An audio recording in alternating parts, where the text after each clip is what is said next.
In the early days of 2022, military analysts widely anticipated a rapid Russian advance, projecting Ukraine's capital, Kyiv, to fall. Russia's initial military doctrine, as observed by the Royal United Services Institute, RUSI, appeared to prioritize speed and overwhelming force, aiming to decapitate Ukrainian leadership and demoralize its military. Early deployments showcased large armored columns and air superiority. However, according to an assessment by the Institute for the Study of War, ISW, this strategy overestimated Russian capabilities and underestimated Ukrainian resolve, leading to critical logistical and tactical miscalculations from the outset. This misjudgment would prove to be a foundational error. One of the most immediate and profound surprises was the tenacity of Ukrainian resistance.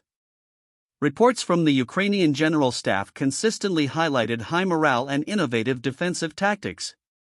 Civilians joined territorial defense units, and existing military forces, though smaller, utilized their knowledge of the terrain and adopted agile, decentralized combat methods.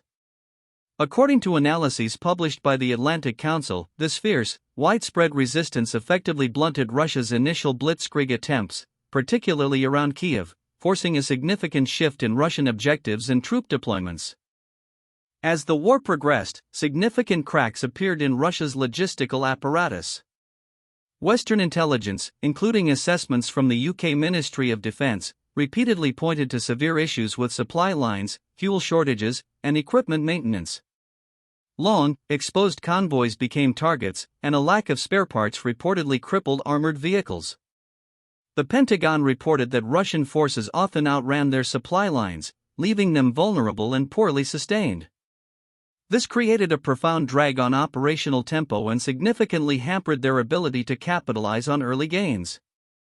A critical turning point was the influx of sophisticated Western military aid. Initially, Javelin anti-tank missiles and Stinger anti-aircraft systems proved highly effective.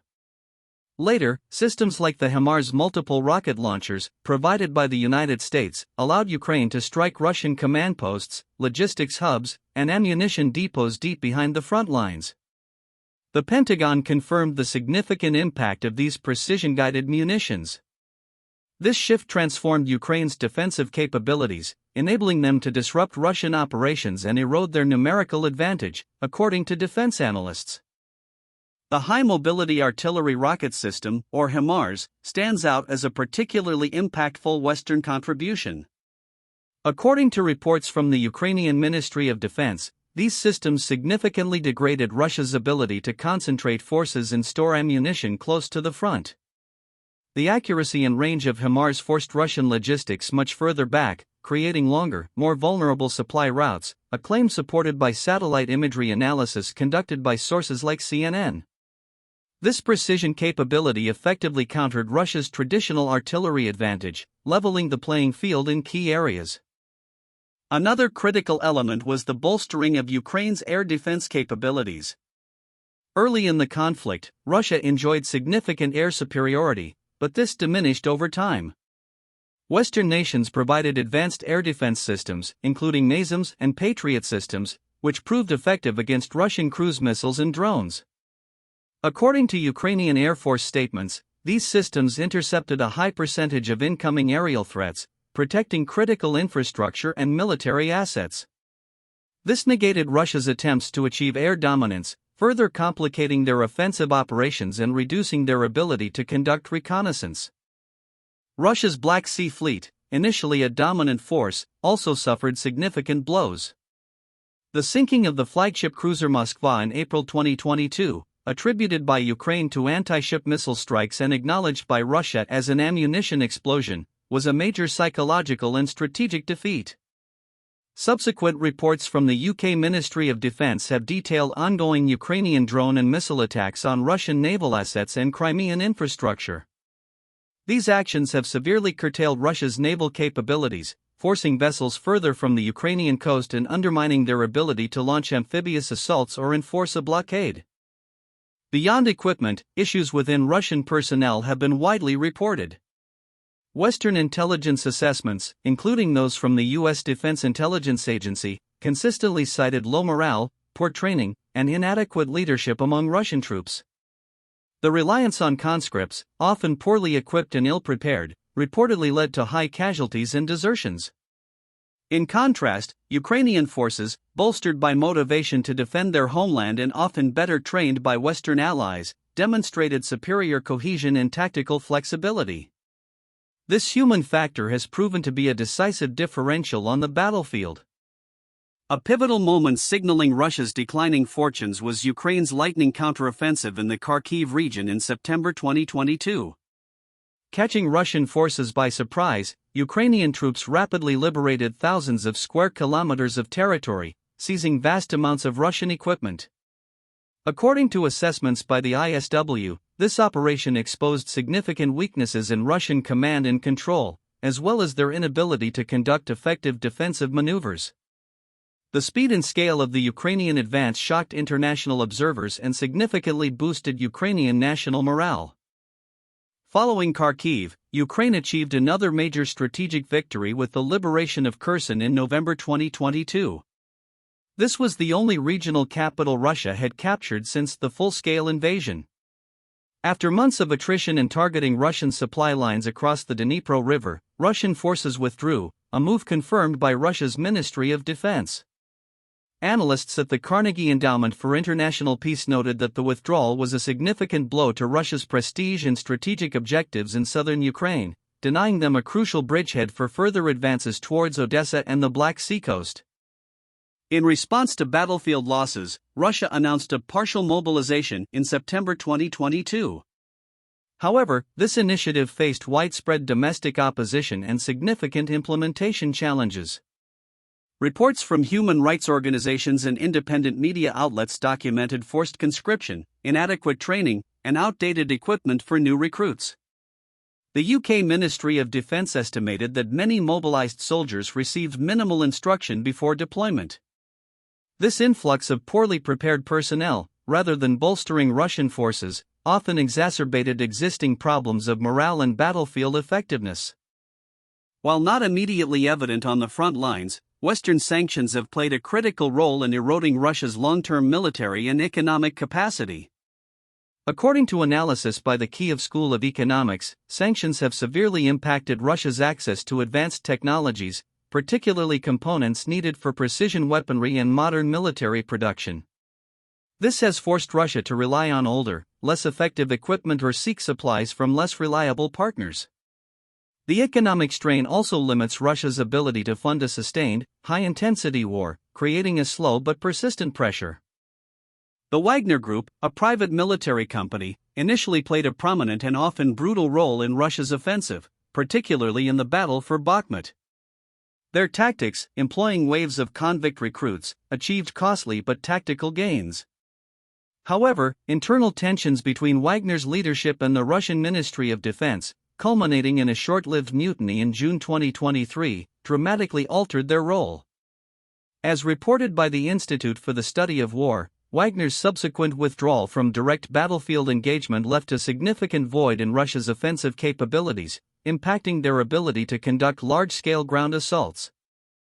Western intelligence sharing with Ukraine has been a silent but powerful force. According to statements from U.S. officials, real-time intelligence on Russian troop movements, command and control locations, and strategic vulnerabilities has provided Ukraine with a crucial informational advantage. This includes satellite imagery, electronic surveillance, and intercepted communications. This intelligence, combined with Ukraine's own effective reconnaissance, has allowed them to anticipate Russian moves, target high-value assets, and plan effective counteroffensives. It's a key asymmetry that Russia has struggled to overcome. Ukraine has also demonstrated remarkable technological adaptability. The widespread use of commercial drones, modified for reconnaissance and attack, has provided crucial battlefield awareness and a low-cost, high-impact offensive capability. According to military tech journals, these loitering munitions and FPV drones have inflicted significant damage on Russian armor and personnel. Ukrainian engineers have also rapidly developed and deployed local innovations, leveraging open-source intelligence and civilian tech to support their military efforts, further showcasing a flexible and adaptive approach to modern warfare that Russia has struggled to match. The conflict has largely devolved into a war of attrition, and in this grinding struggle, Russia's quantitative advantages have been offset by Ukraine's qualitative edge and Western support. According to assessments from the International Institute for Strategic Studies, IISS, Russia has suffered significant losses in tanks, armored vehicles, and artillery, struggling to replace them with modern equivalents due to sanctions and production limitations. While Russia still possesses vast resources, the continuous, slow drain on personnel and equipment is cumulatively degrading their capacity to launch and sustain major offensive operations effectively. Facing Ukrainian advances, Russia has often resorted to constructing extensive defensive fortifications, notably the Surovikin line in southern Ukraine. This network of trenches, dragon's teeth, and minefields aimed to slow and halt Ukrainian counteroffensives.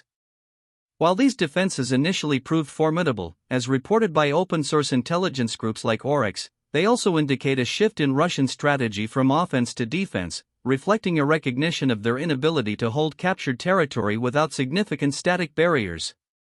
These lines are costly to maintain and limit Russian maneuverability. The sustained and evolving unity of Western allies has provided a continuous lifeline to Ukraine.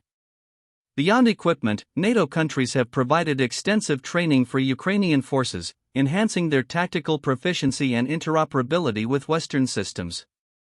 According to statements from the U.S. European Command, tens of thousands of Ukrainian soldiers have received specialized training. This ongoing support, despite internal political debates, signals a long-term commitment to Ukraine's defense, further strengthening its capacity to resist and recover territory, a stark contrast to initial Russian expectations of Allied disunity. As Russia's losses mount and its initial objectives prove unattainable, its strategic goals have visibly narrowed. From aiming to demilitarize and denazify all of Ukraine, Moscow's stated aims now often focus on consolidating control over annexed territories in the east and south.